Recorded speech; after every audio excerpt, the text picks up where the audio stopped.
but I think it's most of all a reflection on how badly the Republicans are doing and how much Donald Trump is disliked in this moment. It's a Trump plus. No, I'm talking about, look, I know you're going to go to Trump, but it's more about the candidate in. Mike Van Epps. Yes. The guy, he's, Matt, sorry.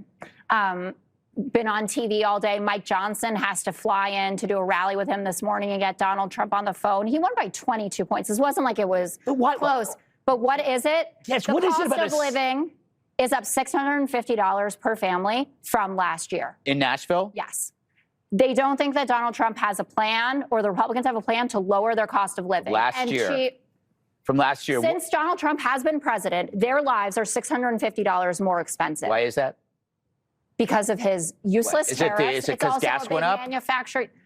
I'm just trying to get the points. I'm trying to help you, Jessica. I think I'm doing absolutely fine on it. And I think that she is right as well, that there are people who live in Nashville who understand that she's complaining about the tourism part of it, like how you complain about your neighborhood, which you dearly love. And yeah, that's crime. That's violent crime. It's not about tourists. Tourists saved my neighborhood. Okay. Like they saved New York. This is the problem, and this is what the dynamic will be going through the midterms. You've taken over this segment, Jessica. I need to move on. Are you? This is a sick joke.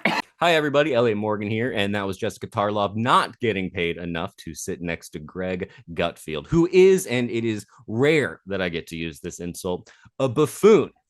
I love saying that word, and he fits the bill so perfectly. But in case you weren't able to hear what Tarlov was saying, amidst Gutfeld being like, tourists are good, what he was talking about was the Tennessee special election, which Democrats did end up losing, but not by a lot. So that raises the question, is this a bellwether of things to come? Is this a sign about a shifting sentiment in the American citizenry against the Trump administration? Is that hopium? Is that copium? You can be the judge. In the meantime, these next few clips are specifically for Democratic politicians who might be curious about how to run a campaign that, I don't know, speaks to people's material interests. So pay attention if you're a Democratic politician.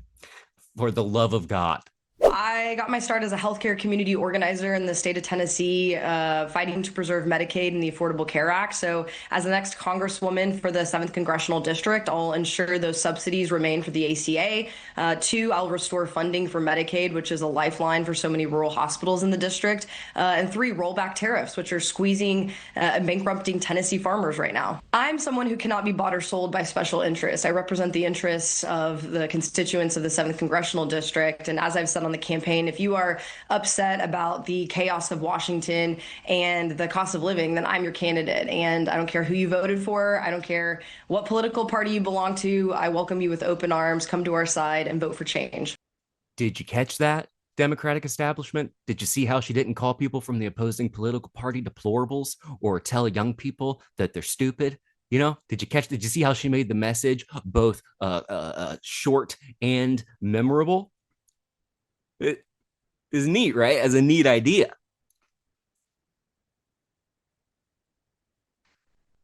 Be good if Democrats did that every once in a while. Let's keep taking notes. You writing all this down? Okay. Yeah, I decided to run for this race after the big ugly bill was passed in July. And as a healthcare organizer, understanding the devastating impacts of Medicaid cuts and that the big ugly bill was the largest transfer of wealth codified into law in American history.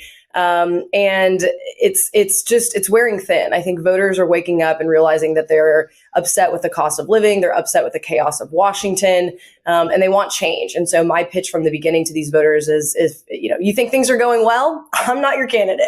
Right. If you want to change, I am your candidate. Did you catch that, Democratic establishment? Did you get it? Did you see how she saw something that was hurting the American people and it motivated her to become a public servant where she serves the public? Okay, write that down. All right, write it on a Post-it note and then staple it to your forehead upside down so you see it wherever you go. But obviously that clip was on the internet, so one of you is going to have to type it out and mail it to Chuck Schumer. Obviously use a big font. I've said from the beginning since Mom Donnie was on the scene, this is coming to a city near you. This is where the energy is. Whoever is in power in the White House typically has a hard time in that first midterm. AOC has figured out, okay, she's picking people. Matt Van Epps, you could not find a better candidate. He checks he's an amazing American, this patriotic guy. He's willing to serve and yet it's this close. I do think that he will win. I hope he does. But the fact that it is close is a warning sign to Republicans everywhere that this Democratic energy from the far left is not going to stop. And it won't be Jessica necessarily, but you'll have Democrats. Maybe Harold will say, she's not a real Democrat. No, like this is actually where the party is going. She campaigned with AOC the weekend before the election. That tells me that they're not worried about her. You know, these guys are running out of scare tactics when they have to like really start emphasizing the far and far left.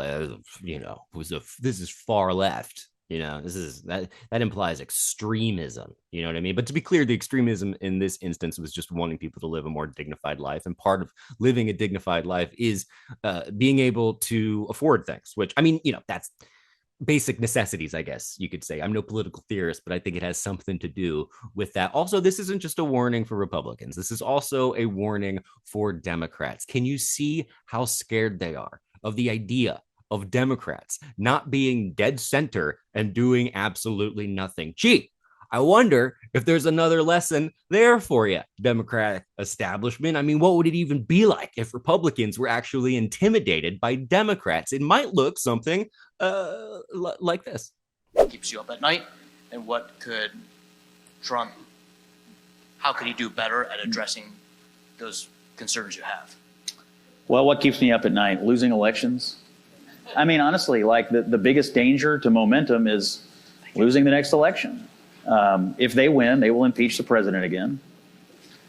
If they win big and somehow get control of the Senate, I think Trump is right about this. They will eliminate the filibuster.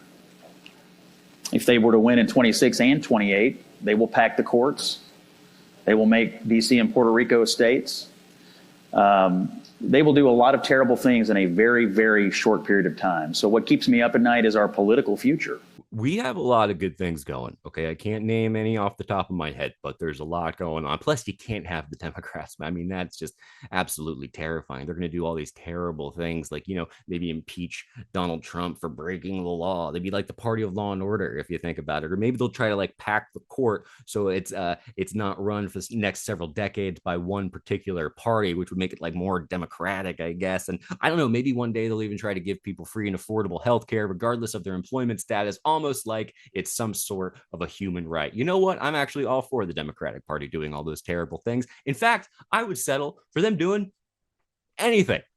I really would. I think that would be fantastic. You know, I would just give it a go. Thankfully, there are beacons of hope, though, in this dystopia. And even though Afton lost, Van Epps only won by 9 points, which is a far cry from the 22 points that Trump won with. So time will tell whether this is bellwether, whether this is a sign of things to come, or whether it's not. I think ultimately it's going to come down to whether or not people want to vote for politicians that make their lives better, or if they want to keep playing this game where they pretend like it's a football match and they have to fight against the other team, regardless of whether or not it's going to make their lives worse. Personally, I think the sooner that the Democrats stop playing that game altogether and start speaking to people's actual needs, the better, you know? So thank you, Afton, Ben. Even though you lost, you did give me some kind of glimmer of hope. And I really do appreciate that, because it's needed right now. You know, the fact that you lost and it still gives me hope says something about where we're at.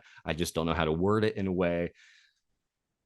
Yeah, I don't know how to word it in a way that's not totally depressing. Also, I don't know why my camera looks like I'm in an episode of Days of Our Lives. I have no idea. Okay.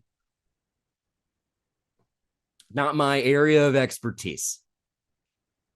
Like sand through the hourglass. These are the days of our lives. I'll see you next week.